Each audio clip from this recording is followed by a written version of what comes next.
Hi everybody, Gwen here. Thanks so much for joining me.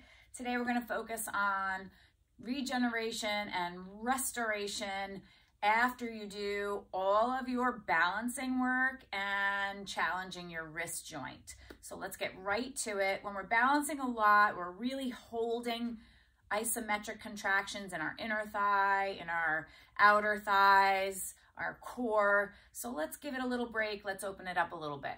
First thing we're going to do is lie down onto your back and having your arms out in a T, straight out from your shoulders, and legs straight out. Let's flex those feet and alternating legs, bring it up, across, up, and down, okay? Keep going like that. So you want to keep both legs strong and straight with a nice flexed foot. We're going to get the hamstring, the IT band, that low back. You might even feel a little hip glute. And the little side bonuses, some chest, anterior shoulder. As you warm up here, two things I want you to think about. I want you to think about the working cross leg, getting as close to those fingers as possible without bringing the fingers down, and keeping the shoulder blades plugged into the floor the best that you can. Okay, we're going to go about 30 more seconds.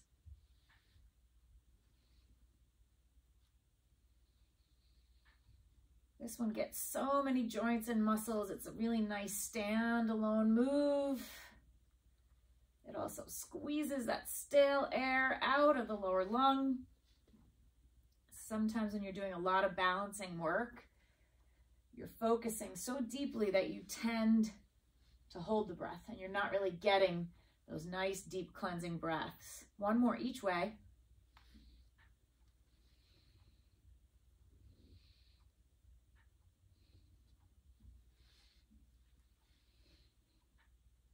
And then knees into your chest. Squeeze the knees in and let's rotate the ankles a little bit. Several times, exaggerated circles in both directions.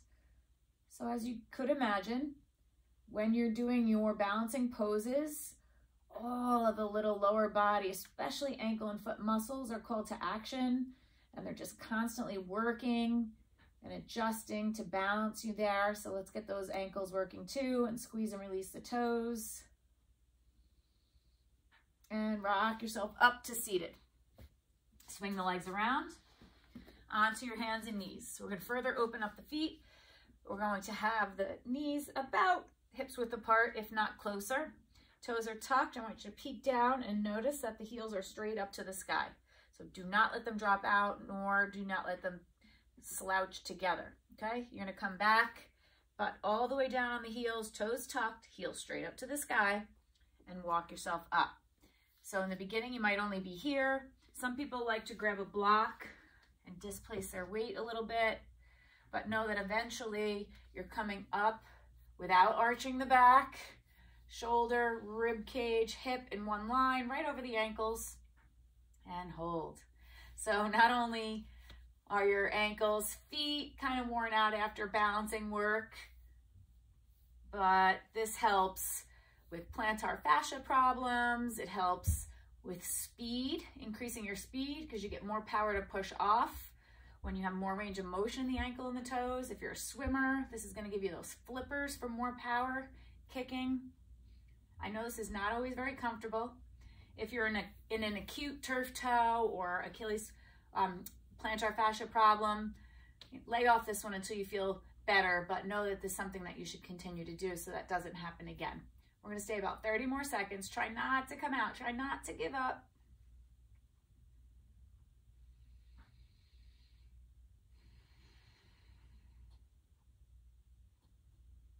If you're really good at it, then think about descending your weight into the ankles, through the feet, into the toes, less gripping, holding, and lifting out, and more of a melting in.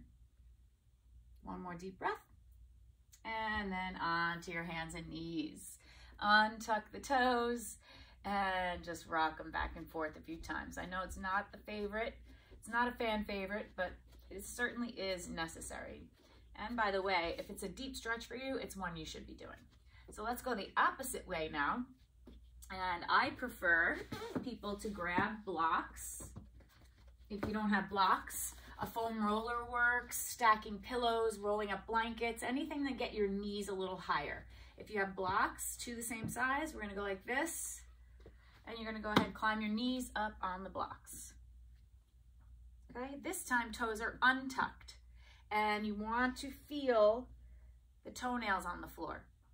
And then again, little by little, we're gonna bring the hips back till they touch the heels. If you tend to have knee issues with both of those, roll up a towel behind. So you're still getting the pose, but you're not over flexing the knee.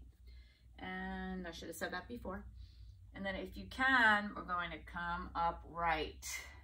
Okay, so now you can see we're getting past the ankle into the shin, all those lower leg muscles that work really hard to balance you.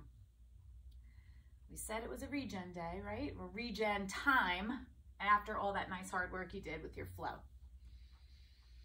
So sinking. Even if you do a big leg day, it's nice to do this stretch after, memorize some of them. And if it's easy for you, again, think about sitting in. So most of the time in yoga, I'm telling you to lift out, to pry out, to lengthen.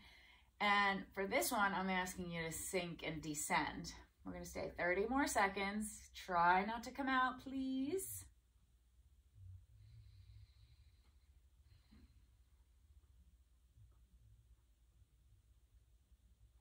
Take a deep breath in. Remember, you could always go forward. You could have more blocks and displace your weight a little bit until you feel good enough to sink in.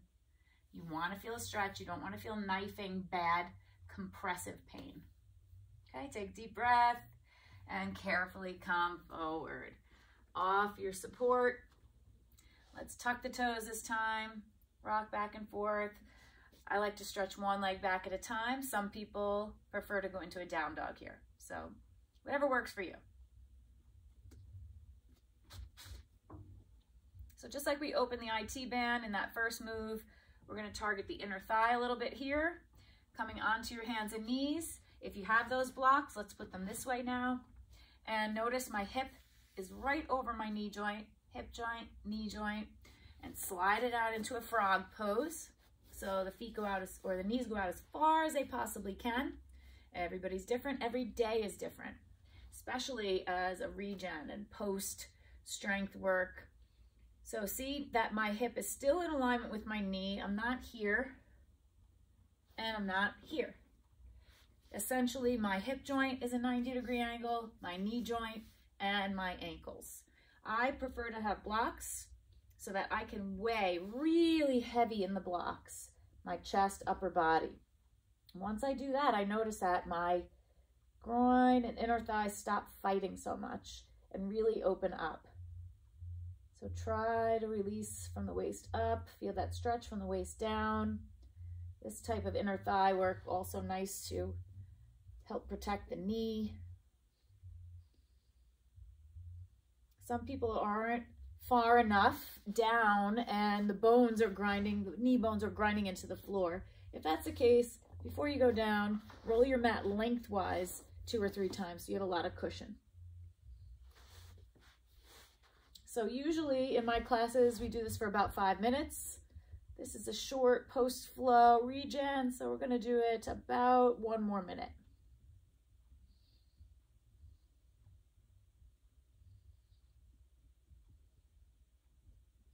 Soften the belly, head, chest, torso, super heavy.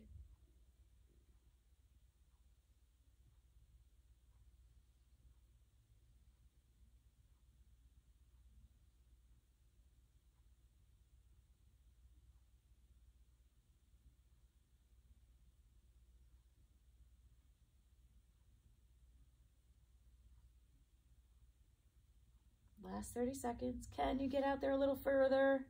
If the knees can't go any further and you want more intensity, try to bring your hips back 1 millimeter. That should do it. Eventually you're off the shoulders are not involved. Take one more deep breath. And then arms like you're going to do a push-up. Bear weight into your hands and bring the legs together. And just come into your table pose with a couple of cat, cow, hip circles, both directions. And staying right here, the other point of this regen session is wrists. So we're going to come onto hands and knees, shoulders right over elbows, right over wrists. I want those fingers spread.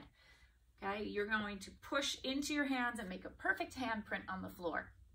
And then very carefully, we're going to do nice big circles. Do not let any part of your hand or fingers detach from the floor.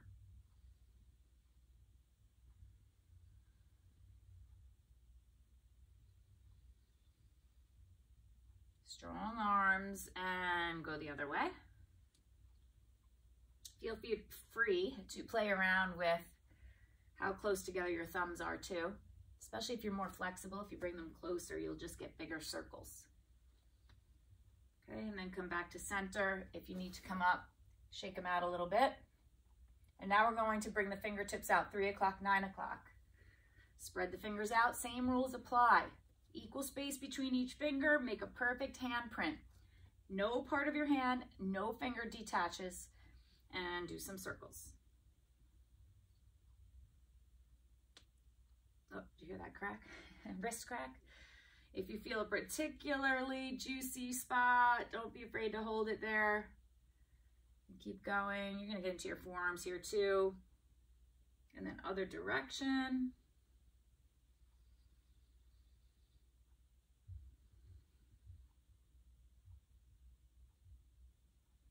And back to center. Bring those hands up, flap them out. I think even better is bringing the hands together, interlace your fingers and make little circles until you feel a little bit better. We got one more. We're gonna have the tips of the middle finger against the knees, if you can. If you can't, just go as far as you can until someday you're 180 degrees, right? So tip of the middle finger right up against the knee. Equal space between each finger, make that perfect handprint. Hold here, push the floor away. This might be fine for some of you. I feel it all the way up my forearm, past the elbow joint, my bicep. If you're good, slowly bring your hands forward. And you never really need to go past right underneath your shoulder. Okay, so you're going to very gently do some circles. It's going to be very tempting for that thumb to pop off the floor. Try to really keep it glued down. Feel the effects on your forearms here. And then switch direction. Keep breathing.